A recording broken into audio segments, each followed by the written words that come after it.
Hello everyone. आज अपन पढ़ेंगे irrotational motion. Rotational motion, ठीक है। ये यूनिट थर्ड है अपने पास। यूनिट थर्ड पढ़ेंगे। अब इरोटेशनल मोशन में सबसे पहले पढ़ेंगे कनेक्टिविटी कि कनेक्टिविटी क्या होती है। कनेक्टिविटी कनेक्टिविटी मतलब डेफिनेशन लिख रहा हूँ। A region of space is said to be connected if a continuous curve joining any two points of the region lies entirely in the given region।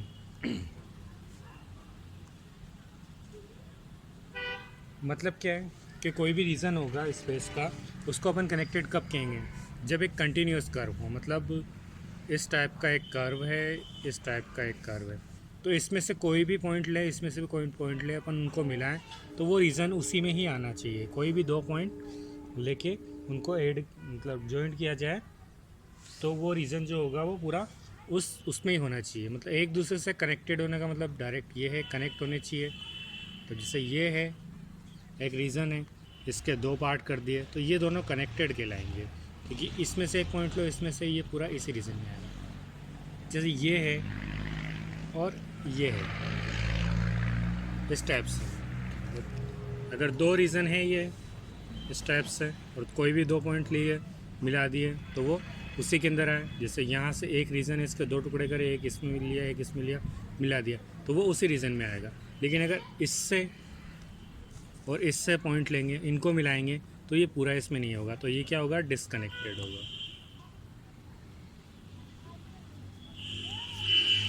तो connectivity क्या होगी कि कोई भी रीज़न होगा स्पेस में, उसके अंदर वो कनेक्टेड तब कहलाएगा जब कंटिन्यूस कर्व है। कोई भी एक कंटिन्यूस कर्व है, किसी भी दो पॉइंट को जोड़ रहा है, वो उसी रीज़न में हो जो अपने को रीज़न दिया हुआ हो। इसे कहते हैं अपन कनेक्टेड, ठीक है। अब इसके बाद आता है अपने रिड्यूसिबल और इरिड्यूसिबल। रिड्यूसिबल और इरिड्यूसिबल, ठीक है, सर्किट्स। ये होगा अपने definition. A close circuit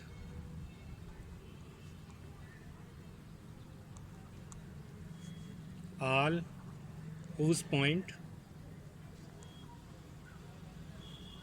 lies in the region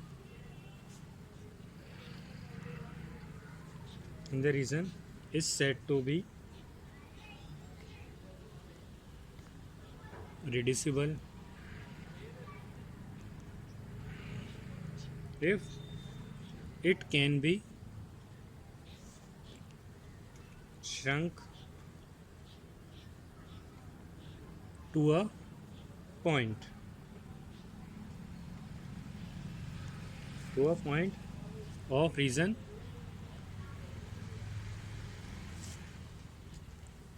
region without passing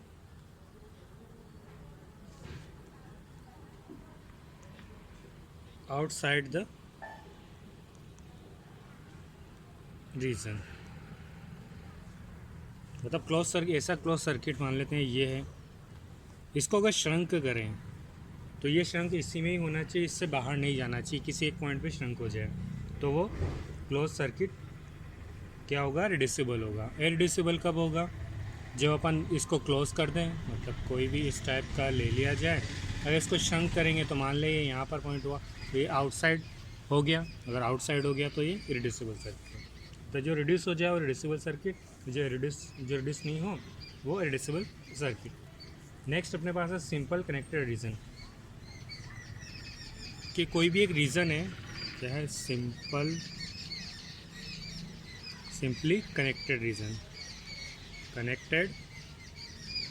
reason ये होगा कि जैसे कोई भी अपने पास एक रीज़न है,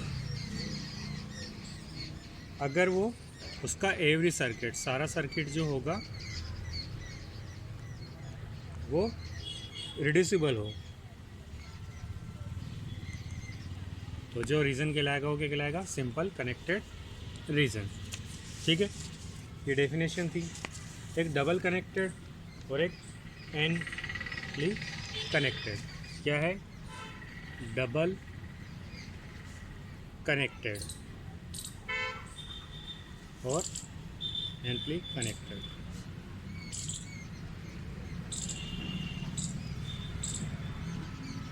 मतलब डबल में तो क्या होगा कि कोई भी दो कनेक्टेड रीज़न होगा, मान ले एक S1 रीज़न है, एक S2 रीज़न है, तो इनका जो इंटरसेक्शन होगा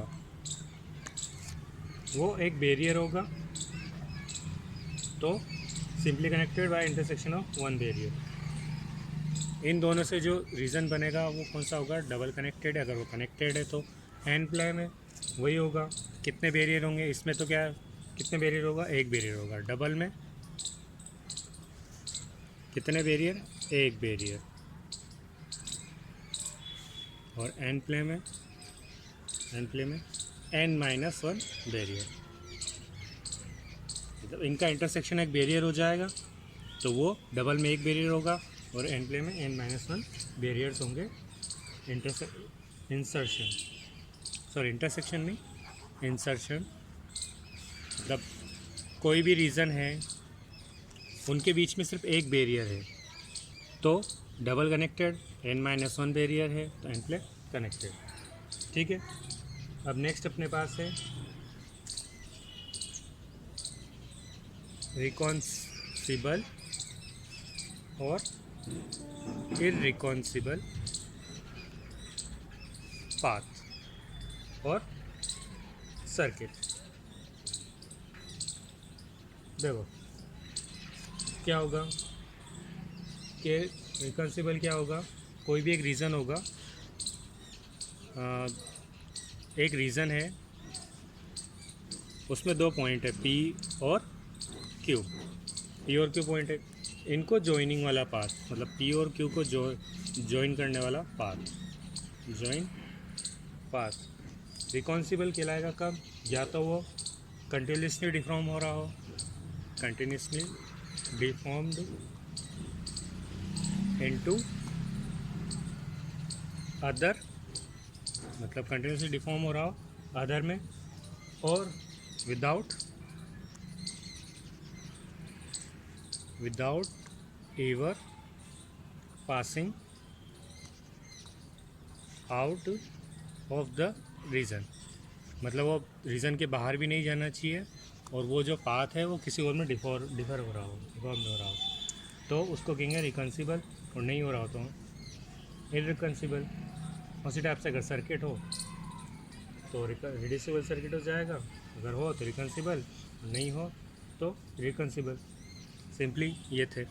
एक है अपने पास फ्लो एंड सर्कुलेशन।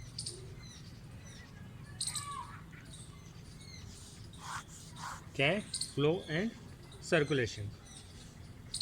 तो फ्लो एंड सर्कुलेशन क्या होगा कि if A and P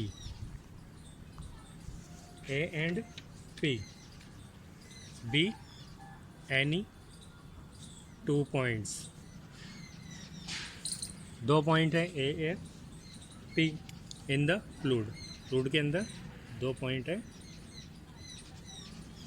A and P, then the value of integral, then the value of integral a to p u dx plus v dy plus w dz, इसको अपन flow कहेंगे। इस flow, इस integral को क्या कहेंगे? Flow. ठीक है, और वेलोसिटी पोटेंशियल ले लिया तो अपन ने, when a velocity potential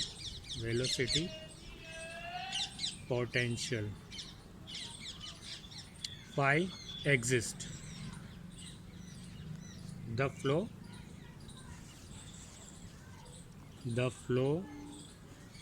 from A to P, ये हो जाएगा minus integration A to P del phi by del x d x del phi by del y d y del phi by del z d Z.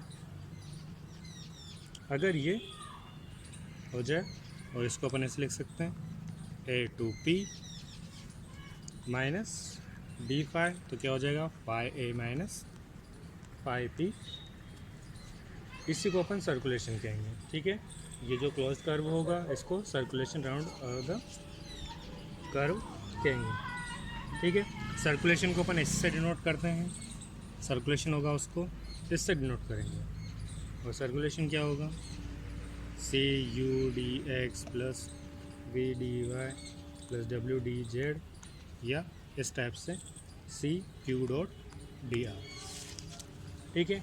ये अपने पास flow and circulation हो गया।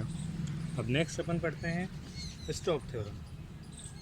ऐसे तुमने पढ़ रखी है स्टोक थ्योरम, बीएससी में है, वो पहले है, बस डेफिनेशन देख लेते हैं अपन क्या है स्टोक थ्योरम। स्टोक थ्योरम, ये स्टोक थ्योरम है the circulation gamma round any closed curve C drawn in a fluid is equal to the surface integral of the normal component of spin taken over any surface S।